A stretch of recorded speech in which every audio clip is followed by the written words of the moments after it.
дело находится. Вы могли ваша администрация сразу.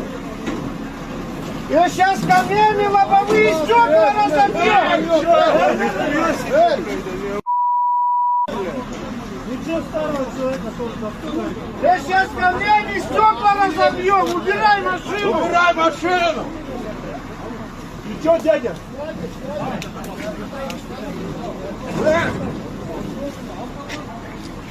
Произвол. Вообще беспредел, полный беспредел.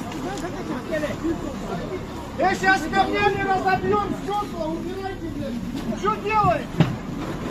Подожди!